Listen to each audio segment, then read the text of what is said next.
Assalamualaikum warahmatullahi wabarakatuh. Halo teman-teman, kembali lagi di video pembelajaran kali ini dengan saya Indrawani. Di video kali ini kita akan membahas tentang teori efisiensi pasar. Nah, teman-teman semua udah pada tahu belum tentang pengertian dari teori efisiensi pasar ini? Yuk, yang belum tahu kita bahas bersama-sama.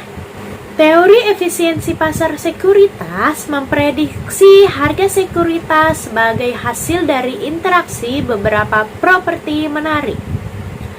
Harga mencerminkan fully reflects pengetahuan dan informasi untuk investor. Efisiensi pasar sekuritas mempunyai implikasi yang penting untuk akuntansi keuangan. Efisiensi berimplikasi pada isi informasi dari pengungkapan, bukan dari bentuk pengungkapan itu yang dinilai oleh pasar. Pasar dikatakan efisien apabila harga-harga sekuritas yang ada mencerminkan secara penuh informasi yang tersedia. Dalam hal ini, informasi yang tersedia bisa meliputi informasi di masa lalu. Misalkan laba perusahaan tahun lalu, informasi saat ini, atau misalnya rencana kenaikan dividen tahun ini, serta informasi yang bersifat pendapat atau opini rasional yang beredar di pasar yang bisa mempengaruhi perubahan harga. Aspek penting dalam menilai efisien pasar adalah dengan melihat seberapa cepat suatu informasi baru yang penting diserap oleh pasar yang tercermin dalam penyesuaian menuju harga keseimbangan yang baru. Pasar yang efisien, harga sekuritas akan dengan cepat dan evaluasi dengan adanya informasi penting yang berkaitan dengan sekuritas tersebut. Sehingga investor tidak akan bisa memanfaatkan informasi untuk mendapatkan abnormal return di pasar. Bentuk-bentuk hipotesis pasar efisien secara umum ada 3. Bentuk hipotesis pasar efisien yakni lemah, semi kuat, dan kuat. Berikut penjelasan selengkapnya. Yang pertama ada hipotesis pasar efisien lemah. Teori ini mengimplikasikan bahwa tidak ada informasi apapun yang bisa menunjukkan bagaimana pergerakan pasar dan harga saham.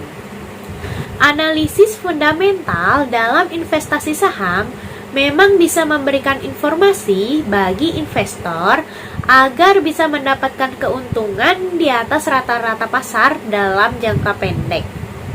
Tetapi, tidak ada pola tertentu untuk ini. Selain itu, analisis fundamental juga tidak memberikan keuntungan jangka panjang. Begitu juga dengan analisis teknikal, yang artinya tidak ada apapun yang bisa memprediksi harga saham karena pergerakannya random. Lalu yang kedua ada hipotesis pasar efisien semi kuat. Teori ini menyiratkan bahwa nilai saham adalah gambaran dari seluruh informasi relevan yang dapat diketahui oleh publik. Informasi ini termasuk laporan keuangan, suku bunga, dan hal lain-lain yang berhubungan dengan perusahaan. Dari hipotesis ini dapat disimpulkan bahwa harga saham bisa diprediksi oleh publik dengan melihat informasi-informasi yang ada. Penggunaan analisis fundamental dan teknikal bisa dilakukan untuk mendapatkan keuntungan yang maksimal. Lewat penggunaan analisis fundamental, kamu bisa mengetahui nilai saham dan membeli saham yang undervalue. Langkah inilah yang digunakan oleh investor kenamaan dunia, Warren Buffett, untuk memilih saham mana yang layak dibeli. Lalu yang terakhir ada hipotesis pasar efisien kuat. Teori ini menyatakan bahwa semua informasi baik yang dapat diakses secara umum maupun yang sifatnya rahasia bisa merefleksikan harga saham. Yang artinya semua informasi relevan yang beredar di kalangan umum atau informasi yang berasal dari orang dalam atau insider information seperti manajemen dan dewan direksi bisa menjadi cara bagi investor untuk menentukan langkah investasinya. Nah, bagaimana sih publik menyikapi hipotesis pasar efisien ini? Hipotesis pasar efisien hanya berlaku ketika investor bertindak rasional dalam setiap aktivitas investasi atau trading yang dilakukannya. Tetapi kenyataannya yang terjadi di pasar, banyak tindakan yang tidak rasional yang dilakukan oleh para investor. Ini dapat menimbulkan anomali. Akibatnya, timbul banyak kritik pada teori efisiensi pasar ini. Salah satunya adalah pendekatan behavioral finance yang menunjukkan bahwa ada pengaruh psikologi yang harus dipertimbangkan dalam melihat perilaku pasar.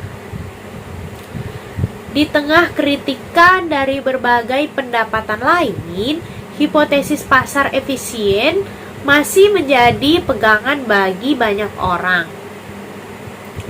Nah, perlu diketahui nih teman-teman bahwa pasar modal Indonesia melalui Bursa Efek Indonesia tidak membenarkan adanya aktivitas jual beli saham dengan menggunakan informasi orang dalam. Hal ini dianggap ilegal karena tidak adil bagi trader atau investor lainnya. Nah, seperti itu penjelasan dari saya tentang teori efisiensi pasar. Teman-teman semua sekarang udah pada tahu kan tentang teori tersebut? Sekian dulu ya video pembelajaran dari saya kali ini. Mohon maaf juga apabila masih ada kata-kata yang sulit dipahami. Sampai bertemu lagi di video pembelajaran berikutnya. Wassalamualaikum warahmatullahi wabarakatuh.